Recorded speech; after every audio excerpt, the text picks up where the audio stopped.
నమస్తే,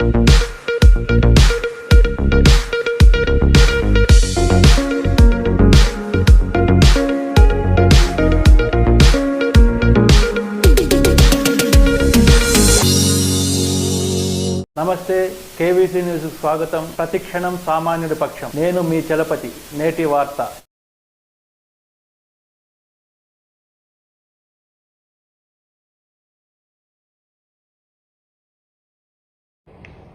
మీడియా మిత్రులకు నమస్కారం. ఈరోజు ప్రత్యేకంగా రేపు జరగబోయే రాష్ట్ర కేబినెట్ పునర్వ్యవస్థీకరణ గురించి, దాని కంపోజిషన్ గురించి మీతో షేర్ చేసుకుందామని పిలిచాము. వైఎస్ఆర్ కాంగ్రెస్ పార్టీ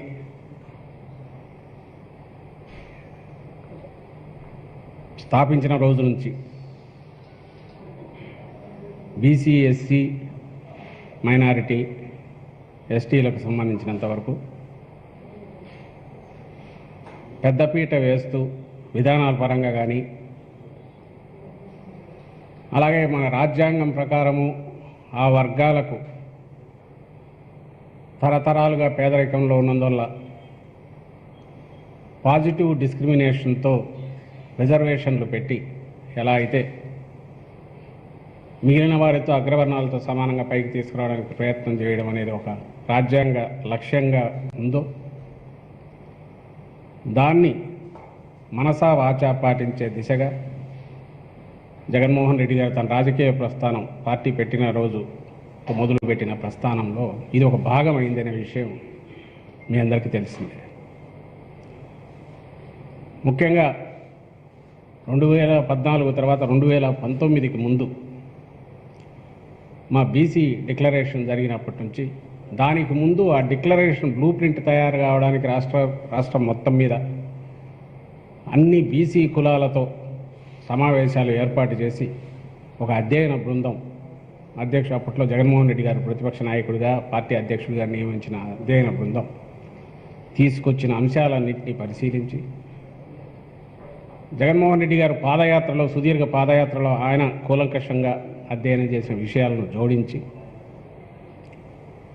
ఒక పెద్ద స్టేట్మెంట్, బీసీలు అంటే బ్యాక్వర్డ్ క్లాసెస్ కాదు, అవి బ్యాక్ బోన్ క్లాసెస్ సమాజానికి, దానికి తగినట్టుగా అన్నిట్లో ప్రాతినిధ్యం ఇచ్చే ప్రయత్నం గతంలో జరగలేదు, మాటల వరకే ఉన్నదాన్ని పూర్తి స్థాయిలో నిబద్ధతతో చేస్తామని ఏదైతే చెప్పారో అది 2019 ఎన్నికల తర్వాత అన్నిట్లో చూపుతూ వచ్చిన విషయం ఇక్కడ మళ్ళీ ఒకసారి మననం చేసుకోవాల్సింది. 2019లో కేబినెట్ 151 మందితో వచ్చిన తర్వాత సాధారణంగా 175 మందిలో అంతకుముందు టీడీపీకి వచ్చిన 105 మందో 110 మందో వస్తే రిప్రజెంటేషన్ అనేది ఒక రకంగా ఉంటే, 150 మందితో భారీ మెజారిటీతో, అత్యధిక మెజారిటీతో గెలిచిన తర్వాత సహజంగానే రాజకీయంగా అంతకుముందు ప్రభావితం చేయగలిగిన సెక్షన్స్ అగ్రవర్ణాల్లో ఉన్నప్పటికీ వాటికి వాళ్ళను కన్విన్స్ చేసి, కాదా ఇది కరెక్ట్ జరగాల్సిన పద్ధతి, మన పార్టీ లైన్ ఇట్లుండాలని కన్విన్స్ చేసి తొలి క్యాబినెట్లోనే ఒక యువ ముఖ్యమంత్రిగా ఒక పెద్ద ఎక్స్పెరిమెంట్ ఆ రోజు జగన్మోహన్ రెడ్డి గారు చేశారు. ఒకసారి దాన్ని కూడా తలుచుకోవాల్సింది. అప్పటికే అది పెద్ద సాహసం. 19 తొలి క్యాబినెట్ అంటే నిన్నటి వరకు ఉన్న క్యాబినెట్లో అప్పుడు ఆయన చేసింది 14 మంది బీసీ, 25 మందిలో 14 మంది బీసీ, ఎస్సీ, ఎస్టీ, మైనారిటీలకు మొత్తం ఇస్తే 11 మంది ఓసీలకు ఆ రోజు క్యాబినెట్లో స్థానాలు కల్పించారు 25 మందిలో. అది పెద్ద రికార్డు అని ఎందుకు అంటున్నా అంటే, గతంలో అంతకుముందు ఎప్పుడు జరగలేదు. అదే ఒక విప్లవాత్మకమైన చర్య. అది అంతకుముందు జరగనిది. అంతకుముందు అప్పుడే ముగించిన చంద్రబాబు గవర్నమెంట్తో పోలిస్తే, ఆయన క్యాబినెట్తో పోలిస్తే ఓ పెద్ద ముందడుగు బీసీలంతా మాతో ఉన్నారని అంతకుముందు టీడీపీ రామారావు గారు స్టార్ట్ చేసిన టీడీపీని ఈయన కబళించాక కబ్జా చేశాక చంద్రబాబు నాయుడు గారు మొదలుపెట్టిన నినాదం అంతా డొల్లా అనేది అన్నిట్లో కనపడింది, కేబినెట్లో కూడా కనపడింది. అట్టడుగు వర్గాలకు ఆయన ఇచ్చిన ప్రాతినిధ్యం ఎంత అని. అలాంటి దాన్ని ఫస్ట్ టైం మార్చి జగన్మోహన్ రెడ్డి గారు 14 మందికి అక్కడ 11 మందికి ఓసీలకు ఇచ్చి ఆ రోజు ఒక రికార్డు స్థాపించారు. అది ఈరోజు ఇప్పుడు ఈ రేపు ప్రమాణ స్వీకారం చేయబోయే 25 మందిలో చూస్తే అదే ఒక్కసారి బీసీలకు మైనారిటీతో కలిపి 11, ఎస్సీలకు 5, ఎస్టీకి 1, 17, ఓసీలకు 8 మందిని తీసుకొని 25 మందితో రేపు క్యాబినెట్ పునర్వ్యవస్థీకరణ జరుగుతుంది. అంతకుముందు 8 నుంచి ఇది 11కు పెంచారు. ఏ ఉద్దేశంతో పెంచారో, అంతకుముందు 56%గా ఉండేది ఈరోజు ఎగ్జాక్ట్ చెప్పాలంటే 60, దాదాపు 70%, 68%, అంటే దాదాపు 70%కి. ఒక్కసారి ఈ ఫిగర్ను చంద్రబాబు నాయుడు గారితో పోలిస్తే, ఆయన కూడా బీసీలకు నేను ఆత్మబంధువులని చెప్తారు, బీసీలకు ఆదరణ కింద ఐరన్ బాక్స్లో పనిచేయని కుట్టు మిషన్లో ఇట్లాంటివి ఇచ్చి నడపాలని చూశారు. తాపీ మేస్త్రీలకు సంబంధించిన ఇవి ఇచ్చి పనిముట్లు ఇచ్చి. కానీ ఎల్లకాలం కొద్ది రోజులు నమ్మారు, కొద్ది రోజులు భ్రమలో పెట్టారు. ఆ తర్వాత ఆయన అసలు రూపం గమనించాక బీసీలందరూ కొంచెం దూరం జరగడం మొదలుపెట్టారు. ఈరోజు వైఎస్ఆర్ కాంగ్రెస్ పార్టీతో పూర్తిగా ఆదరణ చూపుతున్నారు. దానికి కారణం సిన్సియర్గా నిబద్ధతతో జగన్మోహన్ రెడ్డి గారు ఇంక్లూజివ్నెస్ తీసుకురావడం. ఇట్స్ నాట్ ఏదో వాళ్లకు స్థాయిలాలు ఇవ్వడం కాదు, పాలనలో రాజ్యాధికారంలో కూడా మీ వంతు పాత్ర మీరు పోషించాల్సి ఉంది, అందుకు మీరు కూడా దీంతో టీంలో జాయిన్ అని తీసుకోవడం అనేది చేయడం వల్ల దీనికి ఒక కొత్త రూపం, కొత్త సాధికారత, కొత్త సామాజిక న్యాయం దేశంలో ఎక్కడా లేని రకంగా ఈరోజు ఇక్కడ ఆంధ్రప్రదేశ్లో, ఈ రాష్ట్ర చరిత్రలో అయితే తొలిసారి ఇక్కడ కనపడుతుంది. అందుకని సగర్వంగా దాన్ని ప్రకటించుకుంటున్నాం. ఇప్పుడు ఇది ఇంత గొప్పగా ఎందుకు చెప్పుకోవాల్సి వస్తుందంటే, చంద్రబాబు చూస్తే 2014లో ఆయన ఆఖరణ దిగిపోయేటప్పటికున్న క్యాబినెట్ చూస్తేనే 25 మందిలో 15 మంది, 25 మందిలో మొత్తం మీద 13, 12 అంటే 48% బీసీ, ఎస్సీ, ఎస్టీ మైనారిటీలు ఉంటే 52% ఓసీలు ఉన్నారు. ఇక్కడికి వచ్చేసరికి ఈరోజు 68-32 ఎగ్జాక్ట్లీ చెప్పాలంటే. బీసీ, ఎస్సీ, ఎస్టీ మైనారిటీలను చూస్తే ఆ రోజు ఆయన 10+2 అంటే 12 అంటే, దాంతో పోలిస్తే ఈరోజు 17 అంటే 50% ఎక్కువ జగన్మోహన్ రెడ్డి గారు క్యాబినెట్లో. క్యాబినెట్ అనేది అత్యంత పరిమిత సంఖ్యలో ఉండేది. ఏదో 100లో ఉంటే ఓ 10-20 ఎక్కువ ఇవ్వచ్చు అనుకోవచ్చు. పరిమిత సంఖ్యలో ఉన్న దాంట్లో అలొకేట్ చేయగలిగారు, చేశారు. అంటే తాను ఇచ్చిన మాట అదేదో కేవలం రాజకీయ నినాదమో ఓట్ల కోసమో కాదు, సిన్సియారిటీతో చేస్తున్నారు అనేది దీంట్లో ఆచరణలో ఈరోజు రుజువు చేశారని మేము సగర్వంగా అందుకు చెప్తున్నాం. ఆ రోజు ఆయన ఇంకా ఆశ్చర్యంగా పాతవి లెక్కలు తీస్తే 2014లో ఈయన మొదలుపెట్టింది 19 మందితో మొదలుపెట్టాడు క్యాబినెట్. 19 మందితో 2 ఏళ్ళు నడిపాడు, 2-3 ఏళ్ళు. అందులో ఓసీ 11, బీసీ, ఎస్సీ కలిపి 8. ఇదే లెక్క. రాష్ట్రంలో ప్రజలందరూ ఎన్నుకున్నారు. వీలైనంత వరకు, అవకాశం ఉన్నంత వరకు అందరికీ క్యాబినెట్లోకి తీసుకొని ఆయనకు కొడుకుని తీసుకోవాలనుకున్నప్పుడు 2017లో తప్ప పూర్తి నింపాలనేది ఆలోచన రాలే.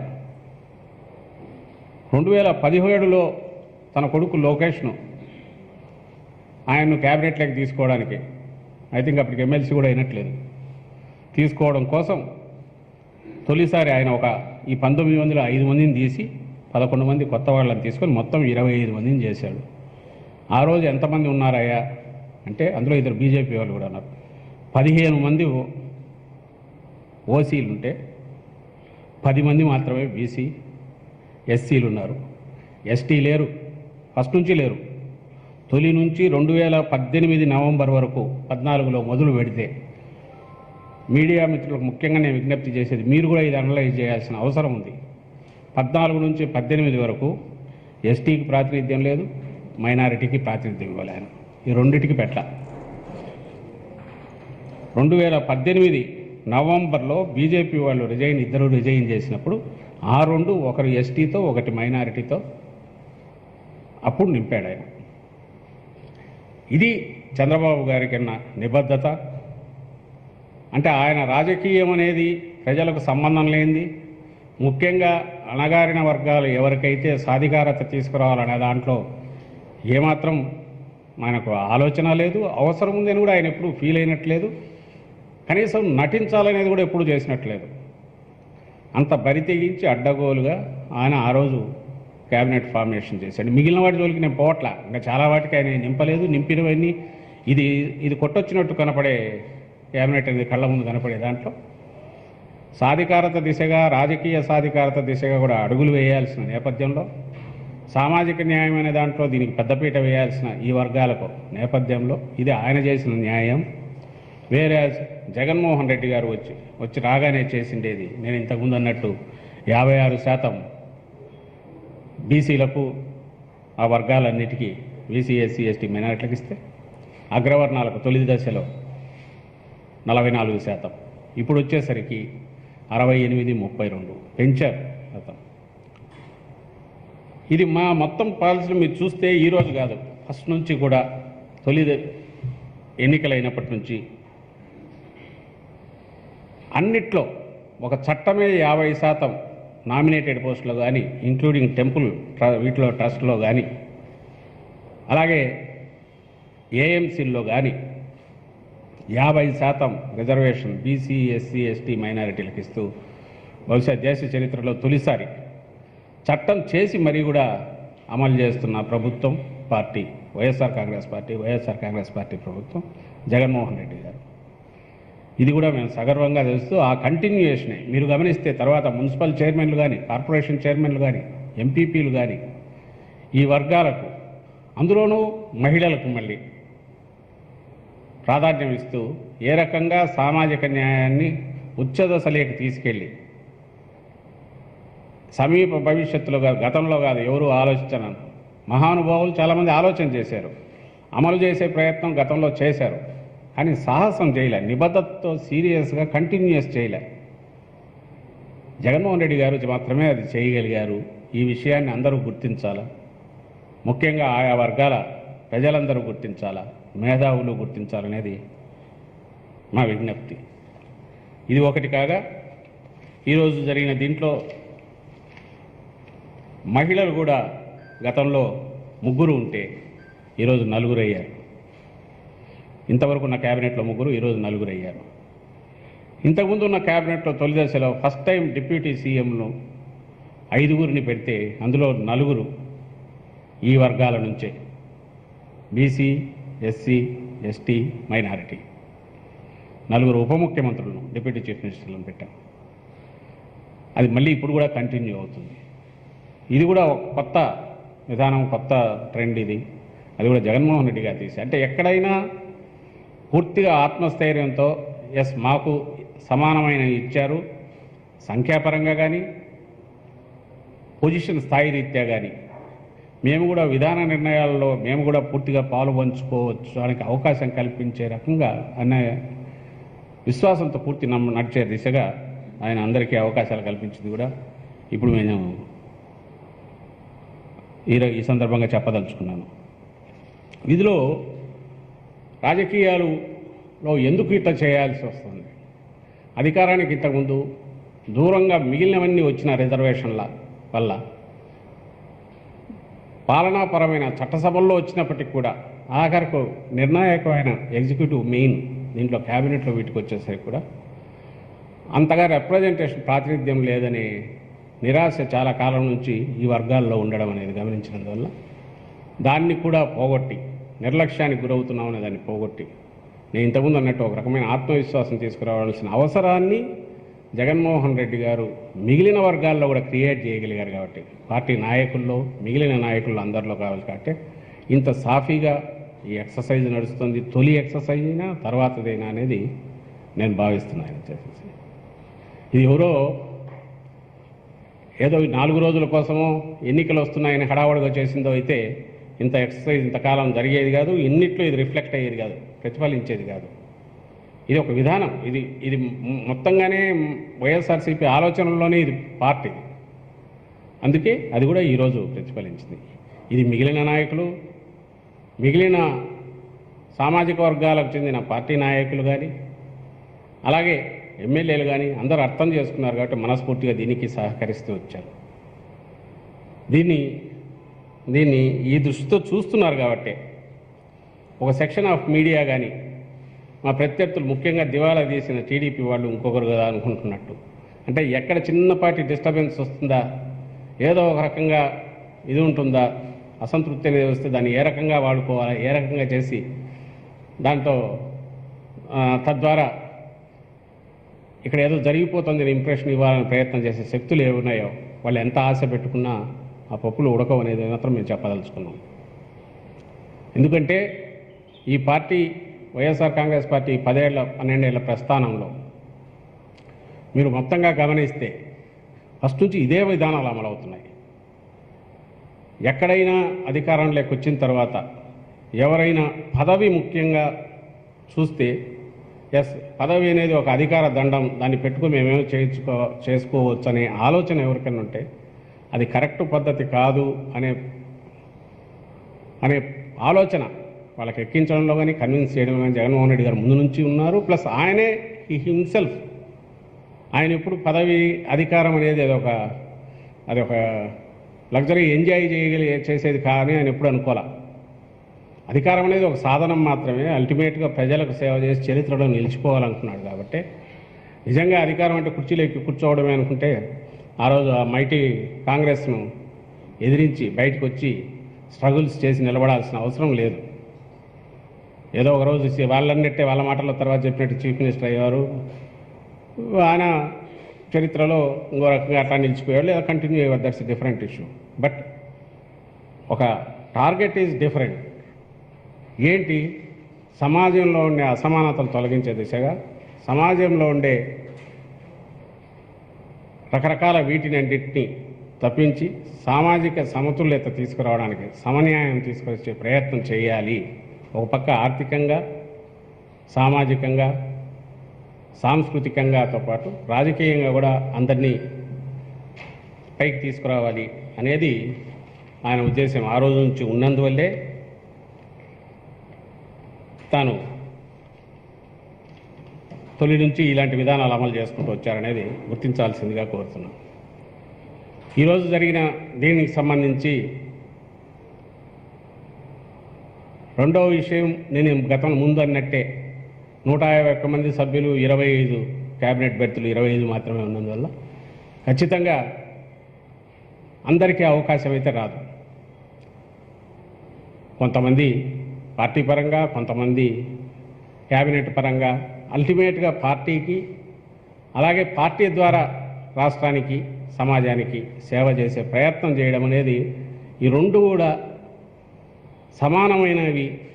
అండ్ క్యాబినెట్ పదవి కానీ ఏ పదవి అయినా అది బాధ్యతే తప్ప అది ఒక హక్కు, అధికారం కాదనేది ఆయన ఆలోచన ఏదైతే ఉందో దాన్ని అర్థం చేసుకోగలిగితేనే ఈ సంప్రదాయ పద్ధతిలో అసంతృప్తులని ఎవరైతే అంటున్నారో బయట నుంచి వాటిని పక్కకు తోయడానికి వీలవుతుంది. ఎందుకంటే ఇది మామూలు ఈ కల్చర్ ఎక్కడి నుంచి వచ్చింది, అదేదో పదవిలో వస్తే వాళ్ళకి ఇంపార్టెన్స్ ఇచ్చినట్టు, ఆ పదవి రాకపోతే వాళ్ళకి ఇంపార్టెన్స్ లేనట్టు అనేది జగన్మోహన్ రెడ్డి గారి విధానం కాదు, ఈ పార్టీ విధానం కాదు. ఆయన తొలి నుంచి దీన్ని పార్టీ బాధ్యతను రెండింటినీ సమానంగా చూస్తున్నారు. ఇప్పుడైతే దానికి ఎక్కువ ఇంపార్టెన్స్ ఇచ్చి, ఎందుకంటే రాబోయే ఎన్నికలు ఉన్నాయి కాబట్టి, వచ్చే ఎన్నికలు 2 ఏళ్లలో ఉన్నాయి కాబట్టి కీలకమైన బాధ్యతలు నిర్వహించే నాయకులను, జిల్లా అధ్యక్షులుగా కొద్దిమందిని, రీజనల్ కోఆర్డినేటర్లుగా కొద్దిమందిని వాళ్ళ సర్వీసెస్ వాడుకొని పార్టీని, పేద ప్రజలు ఇంతగా ఆదరించిన ఈ పార్టీని మరోసారి నెక్స్ట్ వచ్చే ఎన్నికల్లో విజయ పదాన నడిపించడం కోసం వాళ్ళ ఆ బాధ్యతలు వాళ్ళ భుజస్కంధాల మీద పెట్టాలని అనుకున్నందువల్లనే ఈ రకరకాల బాధ్యతలు డివైడ్ చేసినందువల్ల ఈ పరిస్థితి తలెత్తింది. ఇందులో ఎవరో కంతలో ఉన్నవాళ్ళు చాలా కీలకమైన ముఖ్యమైన నాయకులని, అలాగే తప్పుకున్న వాళ్ళు అంత ఇంపార్టెంట్ కాదని, లేదా ఇంకా అవకాశం రాని వాళ్ళు ఎందుకు ఇది కాదని ఎవరన్నా అనుకుంటే అది పొరపాటు అవుతుంది. ఆయన చూసింది మూడే, తాను సెలెక్ట్ చేసింది ఇది. ఏదో కాంగ్రెస్లోనో ఇంకో దాంట్లోనో అయితే లేయర్లు రికమెండేషన్లతో వచ్చి ఎవరో ఒక నాయకుడు టికెట్ వస్తుంది, ఇంకో నాయకుడు బెర్త్ వస్తుంది అనుకోవచ్చు. ఇక్కడ ప్రతి ఎమ్మెల్యే బీఫామ్ ఇచ్చి గెలిపించుకుంది ఆయన. అలాగే ప్రతి ఎమ్మెల్యే అంటే ఆయనకు అభిమానం ఉంది, వాత్సల్యం ఉంది. ప్రత్యేకంగా కొంతమంది మీద ఒక రకమైన అభిప్రాయం, ఇంకొంతమంది ఇంకో రకమైన అభిప్రాయం అనేవి లేవు. వాళ్ళ ఎఫిషియన్సీని అంటే దేని మీద ఇంట్రెస్ట్ ఉంది అనేది పెట్టి కొంతమందిని అట్లా కొంతమందిని ఇట్లా వాడుకోగలం అనే ఆలోచనతో చేశారు. రాగద్వేషాలకు అతీతంగా ఎక్సర్సైజ్ చేశారు. ఒకటి, నేను ఇంతకుముందు అన్నట్టు మెయిన్ ప్రాధాన్యం ఈ వెనకబడిన వర్గాలకు ప్రాధాన్యత పెంచడం. రెండవది, ప్రాంతాల వారి కూడా సమతుల్యత పాటించడం. ఆయా కులాలకు సంబంధించి కూడా నాయకులు ముందు నుంచి ఉండేవాళ్ళు వీలైనంత వరకు వాళ్ళకు అవకాశం కల్పించాలని, ముందు నుంచి ఉన్న నాయకులకు అవకాశం కల్పించే ప్రయత్నం చేయడం. అయితే ఆ ప్రయత్నం చేయడంలో ఒక సామాజిక వర్గం చెందిన వాళ్ళు ఒకరుంటే ఆ సామాజిక వర్గానికి ఇంకొకరికి పక్కనే ఎక్కడ నచ్చిన కుదరకంగా ఎవరికైనా ఇవ్వాల్సిన పరిస్థితి వచ్చిండొచ్చు. కానీ ఇది ఎవరినో నిర్లక్ష్యం చేయడం కూడా కాదు అనే విషయం అందరికీ చెప్తున్నాం. ఇందులో ఎవరైనా దీని నుంచి వేరే రీడ్ చేయాలని ప్రయత్నం చేస్తే నేను ఇంతకుముందు అన్నట్టు సెక్షన్ ఆఫ్ మీడియా కానీ ప్రత్యర్థులు కానీ వాళ్ళే ఫూల్స్ అవుతారని చెప్పదలుచుకున్నాను. ఈరోజు ఇది ఒక మహాయజ్ఞంలాగా జరుగుతోంది. దీంట్లో కలిసికట్టుగానే మొత్తం పార్టీ అంతా ముందుకుంది. ఈరోజు ఎక్కడ చూసినా రాష్ట్రం అంతటా కూడా హర్షాతిరేకాలు వ్యక్తమవుతున్నాయి. ఎందుకంటే ఇంత ఫస్ట్ టైం వెనుకబడిన వర్గాలకు స్థానం కల్పించడం అనేది, దాన్ని అందరూ కూడా గుర్తించారు. సంతోషంగా దీన్ని అందరూ స్వీకరించారు. దీంతోపాటు ఎవరికైతే ఈ ప్రాధాన్యాలు ఫిక్స్ చేసుకునేందువల్ల అవకాశం లేని వాళ్లకు డిప్యూటీ స్పీకర్గా వీరభద్రస్వామి గారిని తీసుకోవడం ద్వారా ఇక్కడ మిస్ అయింది అక్కడ కల్పించాలని నిర్ణయం చేశారు. అలాగే చీఫ్ విప్గా క్షత్రియ దీనికి చెందిన ప్రసాదరాజు గారిని తీసుకోవడం ద్వారా ఇక్కడ మిస్ అయినది అక్కడ కల్పించాలని, బ్యాలెన్స్ చేయాలని, ప్లానింగ్ బోర్డుకు సంబంధించి బ్రాహ్మణాల దీనికి సంబంధించి విష్ణు గారిని తీసుకోవడం ద్వారా ఆ సామాజిక వర్గానికి బ్యాలెన్స్ మెయింటైన్ చేయాలని, అలాగే కొత్తగా డెవలప్మెంట్ బోర్డు అంటే ఎంతో కాలం నుంచి వికేంద్రీకరణ తర్వాత ఈ చిన్న జిల్లాలన్నీ ఏర్పడినాక స్టేట్ డెవలప్మెంట్ బోర్డు పెట్టాలనే ప్రతిపాదన చాలా రోజు నుంచి ఉంది. ఆ స్టేట్ డెవలప్మెంట్ బోర్డు పెట్టడం ద్వారా దాని చైర్మన్గా కొడాలి నాని గారిని తీసుకుని ఆ సామాజిక వర్గానికి కూడా అక్కడ బ్యాలెన్స్ చేయడం కోసం ఆ ప్రయత్నం కూడా చేశారు. ఓవరాల్గా ఇవన్నీ జగన్మోహన్ రెడ్డి గారి తన ఆలోచన విధానాన్ని, తన ఆలోచనలను, తన విధానాలను అమలుకు పార్టీ పరంగా, ప్రభుత్వ పరంగా, ప్రభుత్వం సంబంధించిన వివిధ విభాగాల ద్వారా తన పార్టీ నుంచి సీనియర్ నాయకులను లేదా ఆ సామాజిక వర్గాలకు చెందిన వాళ్ళను తీసుకొని బ్యాలెన్స్ చేసే ప్రయత్నం చేయడంలో పూర్తిగా సఫలీకృతమైనారు. బీసీలకు, వెనుకబడిన వర్గాలకు, ఎస్సీ ఎస్టీ మైనారిటీలకు అధిక ప్రాధాన్యం ఇవ్వడంతో పాటు ఇది కూడా బ్యాలెన్స్ చేయగలిగారని మేము సగర్వంగా ఈరోజు చెప్పగలుగుతున్నాం. చేసింది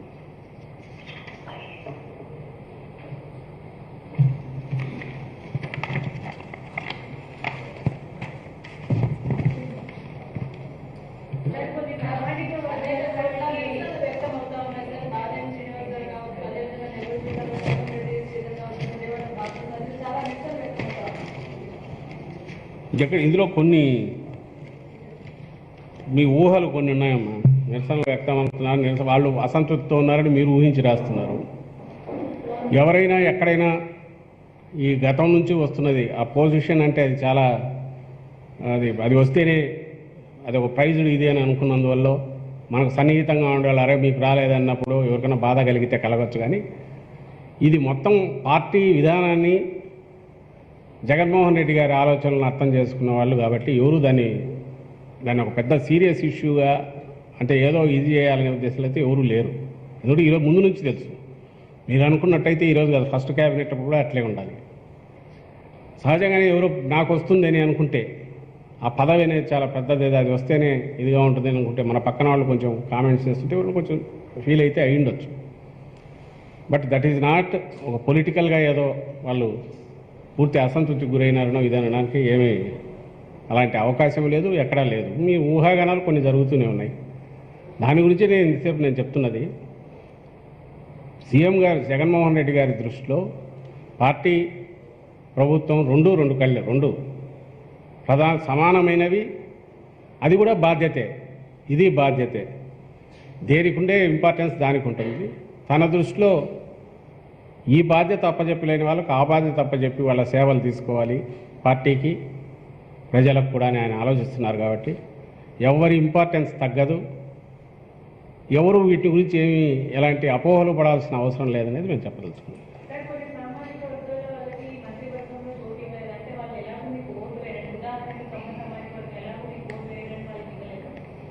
అదేం లేదు, ఓవరాల్గా చూస్తే బీసీలకు ఎక్కువ ఇంపార్టెన్స్ ఇవ్వాల్సి వచ్చినప్పుడు దాంట్లో ఆ దీంట్లో కొంతమంది సఫర్ అయినది కనపడుతుంది కళ్ళ ముందు. ఎక్కడైతే ఇబ్బంది పడినారో వాళ్ళకు ఇంకో రకంగా అకామిడేట్ చేసే ప్రయత్నం జరిగింది. ఉన్న 25లో ఎట్లా చేయాలి, దాన్ని 25-30 చేయడం అయితే కుదరదు. 25లో మా ప్రియారిటీ చెప్పదలుచుకున్నది ఇన్నారులో నిర్లక్ష్యానికి గురైన వీళ్ళకి కొంత పెంచుదామని అనుకున్నాం. ఆ పెంచాలనుకున్నప్పుడు ఎక్కడో 2-3కి కొంచెం ఇబ్బంది వస్తుంది. ఆ సెక్షన్స్కు ఇంకో దగ్గర వేరే రకంగా న్యాయం చేసి ఇచ్చేయాలని ప్రయత్నం జరిగింది. ఈ మొత్తంగానే చూడాలి తప్ప ఇది ఒక్కదాన్ని చూస్తే ఖచ్చితంగా లేదంటే చంద్రబాబు గారిలాగా చేయాలి. ఆయన మరి ఇప్పుడు చూస్తుంటే నాకు ఆశ్చర్యంగా ఉంది. 25 మందికి అవకాశం ఉంటే అవకాశం ఉండి కూడా ఎందుకు ఇవ్వలేదో అర్థం కావట్లే. 25 పొజిషన్లో 19తోనే ఎందుకు నడిపాడో కూడా అర్థం కావట్లే. అన్ని రోజులు అట్లే పెట్టి తర్వాత చేసినప్పుడు కూడా ఆయన ఓసీలకు ఇచ్చాడు, మేము బీసీలకు ఇచ్చాం. బీసీలు, ఎస్సీ, ఎస్టీ, మైనారిటీలకు మేము కంపోజిషన్లో మేము ఎక్కువ ఇచ్చాం. ఈ తేడా గమనించమని చెప్పదలుచుకున్నాము. ఇది ఖచ్చితంగా చేసిన మిగిలిన సెక్షన్స్లో 1-2 సెక్షన్స్ కొంచెం ఇబ్బందికరమైన వస్తే ఆ యాంగిల్లో వస్తే ఇంకో రకంగా న్యాయం చేయాలని ప్రయత్నం చేశాం. దాన్ని అలాగే మీరు చూడాలి తప్ప దాంట్లో నుంచి ఇది లాగైతే నంబర్ ఎక్కువ ఉంటే మీరు అన్నట్టు వాళ్ళకి అకామిడేట్ చేయడానికి ట్రై చేసేది. ఓవరాల్గా బ్యాలెన్స్డ్ అప్రోచ్ ఉందా లేదా, ఓవరాల్గా బీసీలకు ఇంపార్టెన్స్ ఇచ్చామా లేదా, ఆ ఇచ్చామనే స్టేట్మెంట్ బలంగా ఉంటుందన్నాము, అది బలంగా ఉంది. అవి ఊహాగానం, ముందు చేసింది ఊహాగానము, ఇది రియాలిటీ తర్వాతది. మీరు చేశారుగా, మీరు వరుస పెట్టేసి పేర్లు 150 పేర్లు 120 పేర్లు వేశారు అందరూ. వాళ్ళలో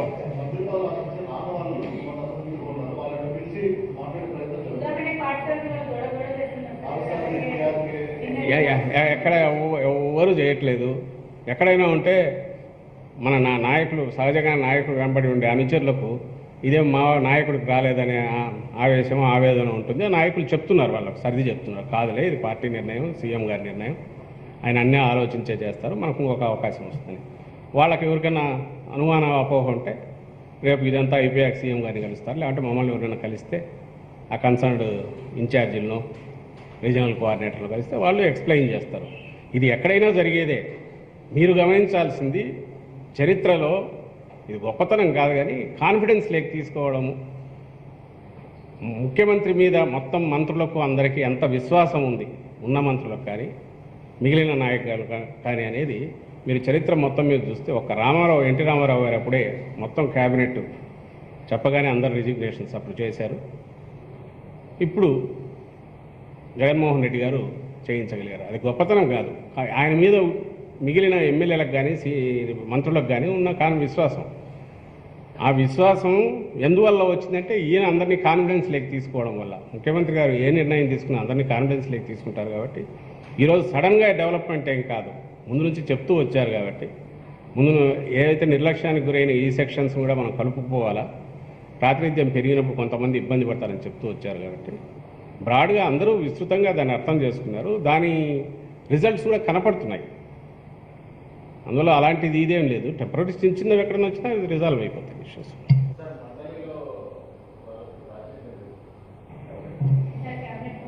మండలి వాళ్ళకు మామూలుగా లేదు, అప్పుడు ఎక్సెప్షనల్ దీని కింద ఆ రోజు పెట్టిండేది, పెట్టారా అంతే తప్ప ఇప్పుడు లేదు. వచ్చేసి వెళ్ళిపోయింది.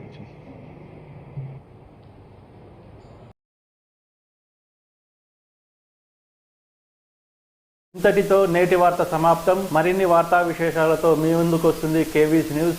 అంటిల్ దెన్, సైనింగ్ ఆఫ్ మీ కేవీ చలపతి.